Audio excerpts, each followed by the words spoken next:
The Gen Z is extremely evolved. I mean, whether it's relationships, whether it's hustle culture, whether it's mind, body, and mindfulness, they pretty much know what they want. Psychological thriller, how you manipulate your surroundings. I think many adults of the today are still like healing their broken inner child. Absolutely. I think in our country, you can't escape caste. I think we just define people from where they come from. Ye Punjabi hai, ye Baniya hai, ye Maru hai. Maru, as they say, kids on the basis of the surname are then, treat each other. You may or may not like the book or the story, especially in films. People telling the stories of the young are in their 50s. How Anurag Kashyap says that, in our industry, people can't work without references. Everyone talks about Gen Z, but they don't understand them. What they like, how they perceive things, they don't. Many of the kids don't read anymore. That someone actually took a book and tried to tap it. I blame millennial parents for this. They were the first generation who a lot of screen time is doing a lot of harm. Did you actually feel that the people who they're following, these influencers with 900K and all these, have better lives than they do? Bishhal, lovely to meet you. So we'll start with the liar among us. So who's the liar amongst us? I think there are many liars among us, and I think we also, given the kind of age that we live in, which is the age of social media, I don't think none of us are the true versions of ourselves. Can you say with confidence that whatever you portray yourself as is the truest version of yourself? No, neither can I, right? Yeah. So I think there's a liar among all of us, and that's why I chose the title. I personally also felt that it is very intriguing, and I'm very happy that people are liking the title as well. So do you feel that all the readers who all are reading should feel implicated? Definitely, because the book also deals with the kind of subjects which are also very close to people's heart across generations, but especially the so-called Gen Z, Gen Alpha.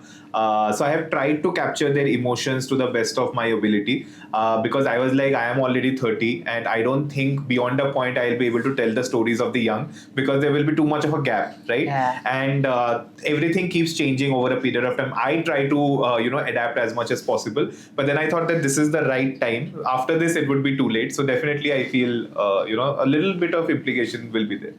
So it's in the young adult space. And I know young adult stories these days are extremely layered because, I mean, whatever said and done, I must say the Gen Z is extremely evolved because, they are. I mean, whether it's relationships, whether it's hustle culture, whether it's mind, body, and mindfulness, they pretty much know what they want. So this book actually deals with a whole lot of things. It's a search for identity. It's finding your own space. There is a psychological thriller, how you manipulate your surroundings. So how did it come about? And also you've set it in a boarding school in Sikkim. So Sikkim is also a character. So let's talk about these aspects. We'll start with Sikkim first. So, that has happened because I come from Northeast India. I am from Guwahati, Assam. And I always say this, that now things are slowly changing. But overall, Northeast, the seven sisters and a brother, as it is called, Sikkim being the brother, has been a little bit cut off from the mainland. As a result of which, people don't know much about who we are, our culture, our, eating habits, our stories. Because what happens in Northeast, like just how you have like caste and community in the rest of the country, there are a lot of tribes and also sub-tribes, etc. Now, the thing about a lot of these tribes is the fact that they don't have a script of their own. Right? So as a result of which, our stories, which form our identity, is in the form of oral storytelling. So folklore is extremely important for us, and it has not been documented as well as it should have been ideally. So when I was coming up with this idea, and I wanted to tell the story of young people and the kind of crisis that go through in a kind of thriller setting, I came up with the idea, and then I thought that something is missing because there have been shows and films and books set in a boarding school. So I thought that I need that X factor. Something different needs to be there. And I happened to visit home around that time, and then I traveled to Arunachal on my friend's bachelor's. And I realized, talking to people there, I realized that we are so rich in folklore.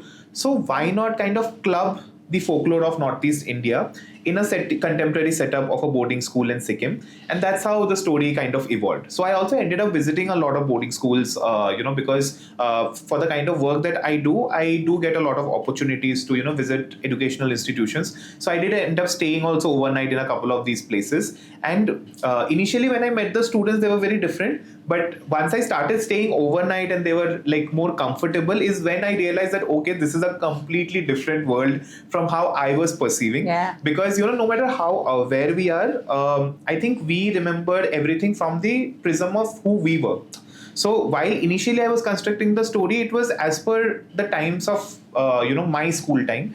But now when I visited a boarding school, I was like, okay, the scenario has completely changed. Like the setting is different, the provocations are different, everything is different. So that was like an eye-opener, and I'm very glad that I did it. And that's how slowly the book came about. So like I was a day scholar, and that too in the 80s, 80s. So I mean the boarding school, the borders, it was a separate entity. Yes. Even now that I know, like whether my nephews were Gen Z, as day scholars and boarders, it's a very different universe. True. So what did you actually see? What struck you about this? Because it's like their own little island, What struck you when you met these students across boarding schools? I personally felt that, especially in a boarding school where everyone is a boarder and there is no, say, day scholar, especially, which is kind of the setting of this book also. Usually what happens is that because you're constantly with each other, emotions are always running very high. It is at the extreme. So even the slightest provocation can lead to anything. It can lead to emotional outbursts. It can lead to, somebody becoming very nasty to you. So everything is always on the extreme. It might not look like that from the outside, but internally there is a churn going on always. And a lot of these schools put in a lot of pressure on the people who are studying there, and that also tends to take quite a toll on their mental health.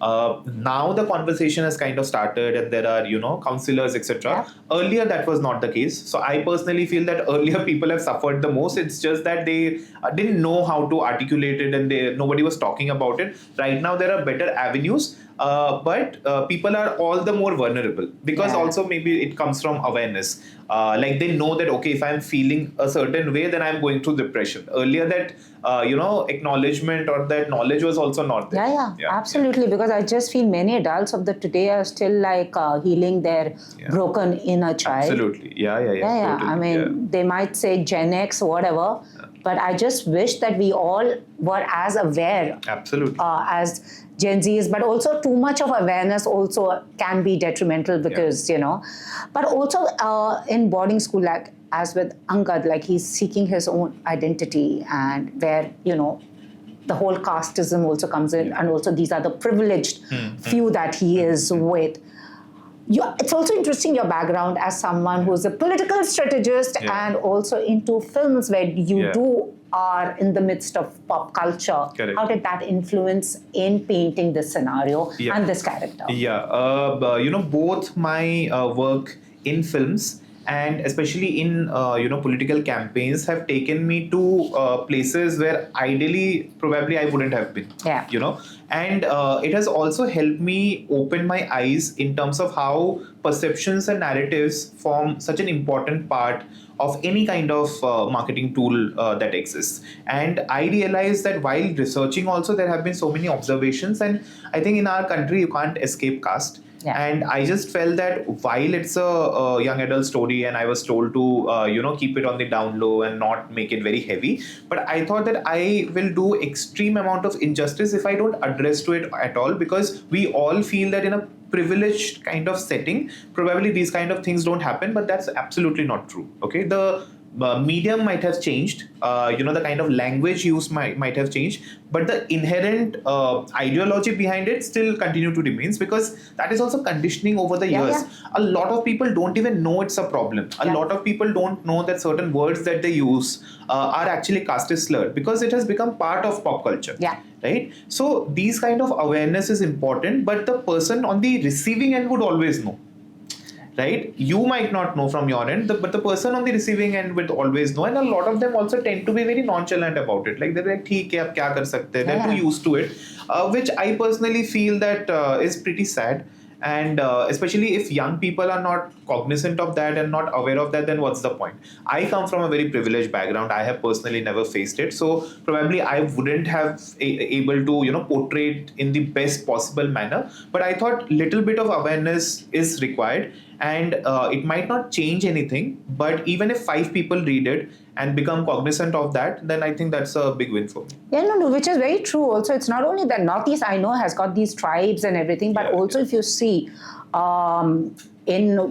whether it's the South or whether it's the West or the North, I think we just define people from where they come from. ये पंजाबी है, ये बनिया है, ये माड़ू है, माड़ू ऐसे से ये महाराष्ट्र है, ये घाट से है. It's extremely, and that's how kids on the basis of the surname are then treat each other also, which I totally understand. So also when readers finish reading this book, go and grab your copy. Do you want to make them feel reassured or unsettled? I think a lot of them are already reassured, so a little bit of unsettling is needed because it's also actually part of a trilogy. This is the first book. So while you finish reading the book, it gives you a lot of answers, but also holds back a lot of them.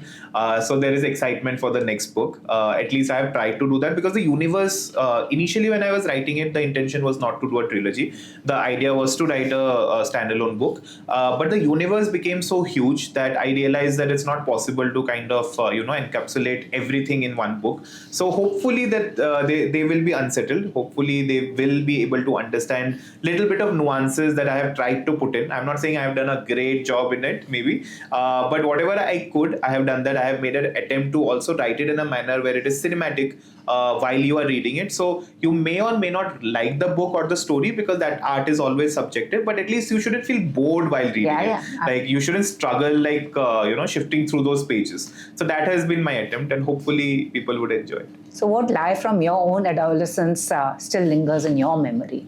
What lie from my adolescence? I don't know. I think I always personally felt and kept saying that I am an extremely confident person, but deep down I am not. I'm always nervous. I'm always panicking. I'm always stressed. I'm always nervous. So I think that is a lie that I continue to carry, especially given the profession that I am in. Also, since it's in the YA space, I've been seeing a lot of young adult content here. Also, internationally, it's doing well, and we are seeing different kind of stories. Earlier, the issue that I felt was, everyone loves young adult stories. A lot of, I know, kids are watching it with their mums, and earlier I would just feel that the way it was presented was not, adults are not like that. Here, I think the more realistic tone is coming. Were you conscious also? In this, it doesn't feel simplified. It is.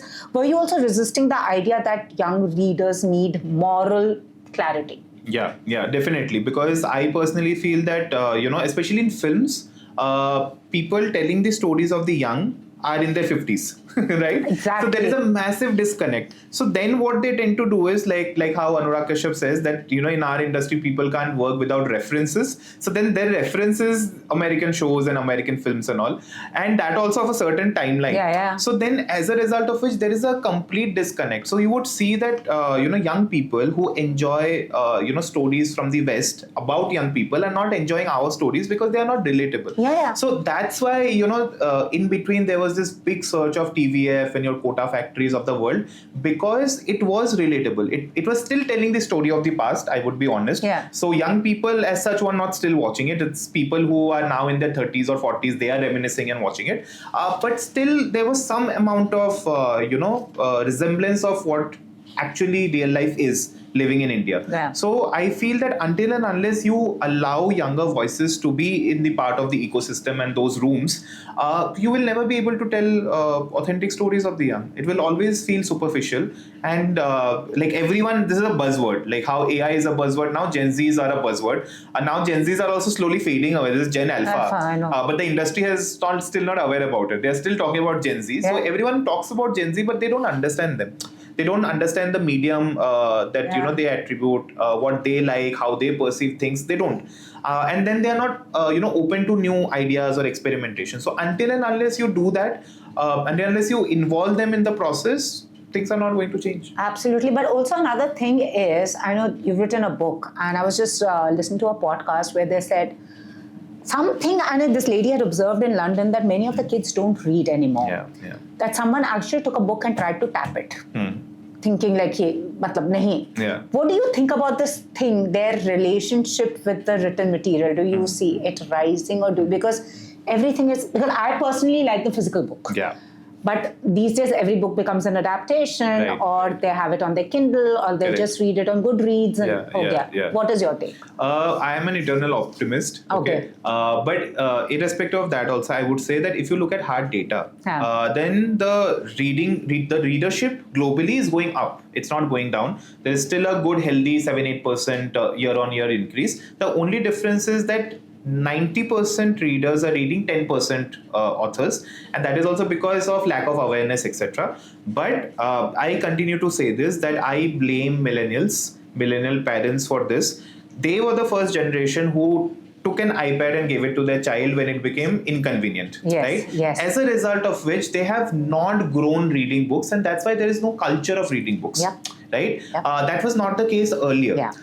But now things are changing. Now, with the new set of book clubs coming in, there are so many silent reading sessions that happen, literature festivals. Reading has suddenly become cool again. Parents are also realizing that, a lot of screen time is doing a lot of harm, and you are sort of intellectually bankrupt, right? Yeah. And especially with AI, because now you are not even using your brain anymore. For every small thing, you're going to an AI tool and using it. So there has been a shift slowly. It's not very evident right away. There is a shift, and I think next 5 to 10 years there will be a huge upward trend for reading again. Since we're talking about book adaptations, who would you want to play the central character if this was to be adapted? Yeah, so fortunately the book is getting adapted. Wow. Yeah, it's at a early development stage. So I get asked this question a lot. So I personally feel that Abhay Verma, who was in Munja, I think he would make for a wonderful choice for one of the lead characters. There's also another actor called Preet Kamani. I really like him. I think he's very sweet. Yeah. So he also kind of fits, like the kind of person that he is, his looks, etc. I think he would also fit quite well into the role of Angad. And what do you actually make of the way these young adult stories in India are marketed on these OTT platforms? Because they've suddenly, you have a whole lot of stories, whether you have Mismatch, whether you have the one girls that it was on Prime also. 4 More Shots. Not 4 More Shots, the other, that was the young adult. Big Girls Don't Cry. Yes. Yeah. So, stories like that. Marketing, where do you think, how is it marketed? What do you make of this whole marketing thing?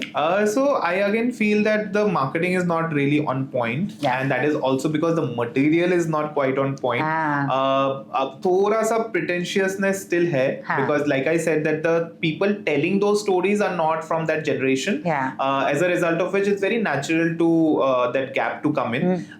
So I don't think it's still there, but slowly it's becoming better.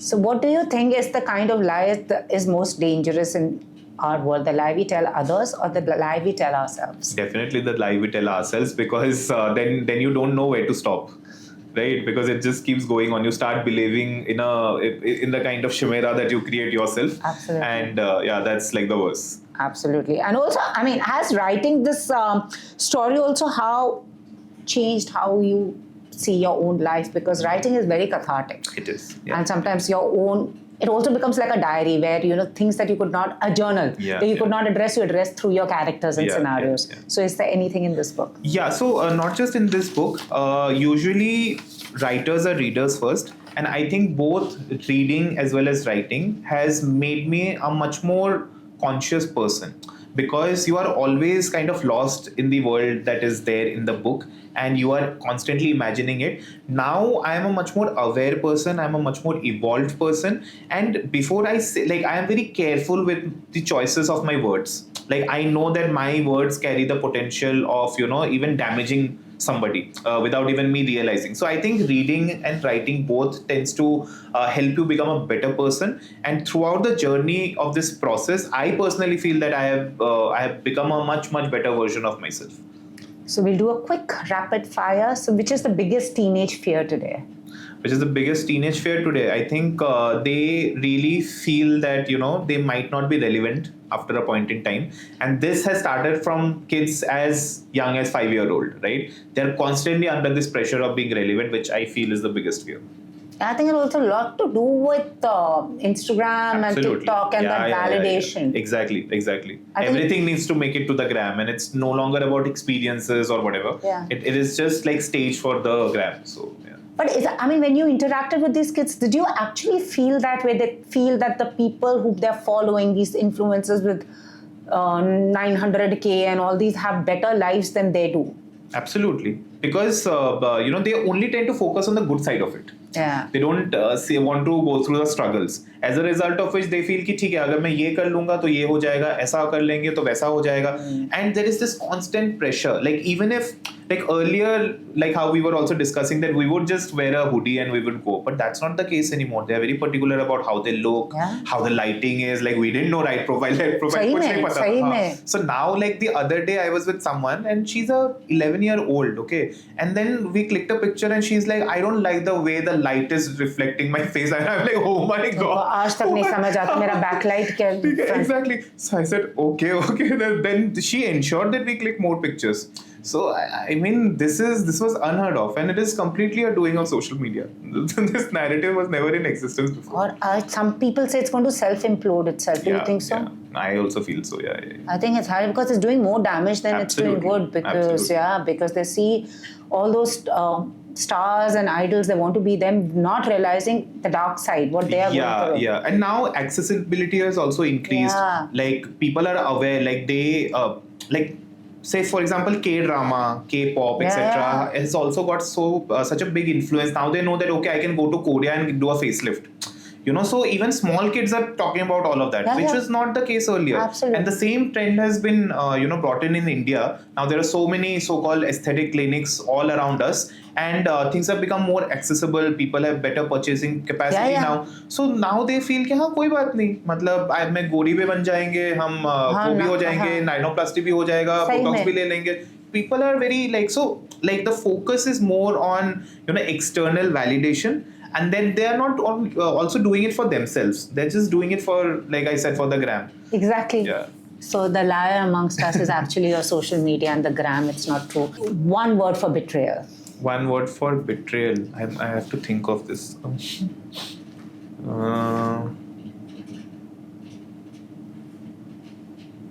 Very difficult question.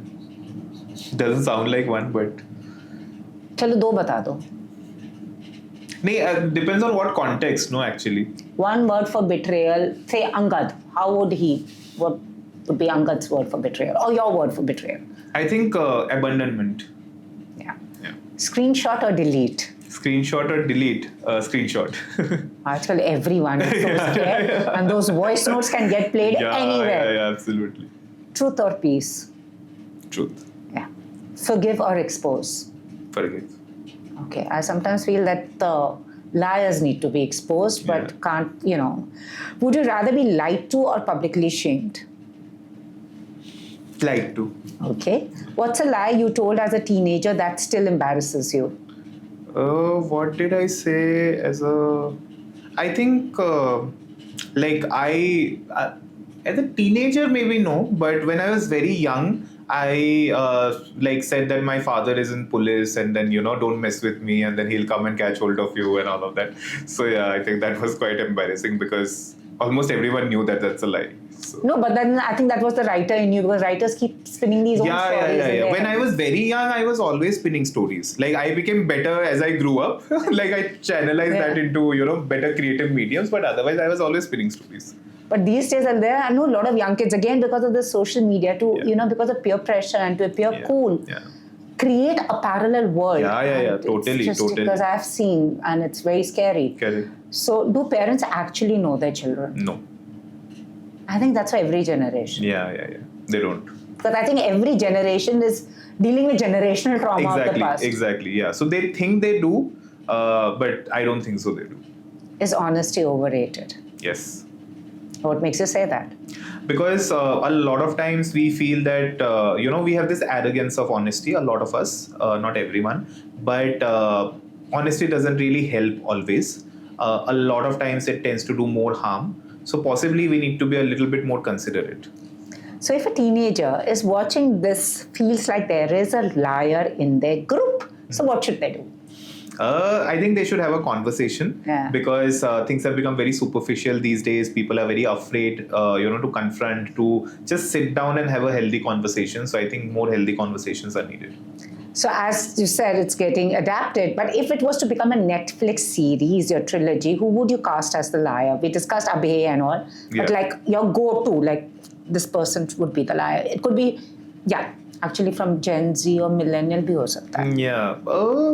Liar. So the thing about the book is also that there is no one single liar. There are many liars. Yeah, there are many of them in their own capacity. So I think there will end up having like a lot of them. Cool. Yeah. So is there a scene in the book that you feel would make parents uncomfortable, or do you think there are scenes that will make? I think there are a couple of scenes which will make them very uncomfortable because I personally feel that deep down they know it is the truth, but they would not want to accept it, that it is the truth. And that's why I say that while the book is a young adult novel and it is targeted towards a certain age group, but people from all age groups would like it because they would see a little bit of themselves in the characters which are there, because not just young characters are there are characters across the board and they all function a different in a different manner. So I think that it will make people from a lot of generations uncomfortable. Would you change the ending if the audience demanded it? Because આજકાલ a lot of people feel, this should have been like that. I'm the one who thinks of alternate endings. Would you do it if somebody asked you to, or no? Mostly no. If I had to end the book, end the story with this book, then possibly yes, maybe I would end it on a happier note. But given the fact that there is a lot of room to tell the stories, a lot of things that are still hidden, I don't think changing the ending would help. Last question, your favorite young adult content that you watched recently? My favorite young adult content that I have watched recently, what have I watched which is young? Recently I saw Jamna Par. Okay. Yeah, and I personally feel that, it's very nicely done because it's very rooted. It's honest storytelling. It's a little mainstream, but I happened to watch like both the seasons and I quite enjoyed it. So I think that was a good one. Thank you so much. So, grab your copy of The Liar Among Us and we'll wait for the second one. Absolutely. Thank you so much. Or have you started work on that? I already have started work on that. Yeah. I've also started work on another book. There will be another book in between this and the second part. Yeah. It's a love story. So hopefully, we'll be able to see it. A young adult love story. Not young adult, exactly. But younger love story. Okay, looking forward to that. Thank you so much. Thank you for your time. Bye. Thank you, likewise.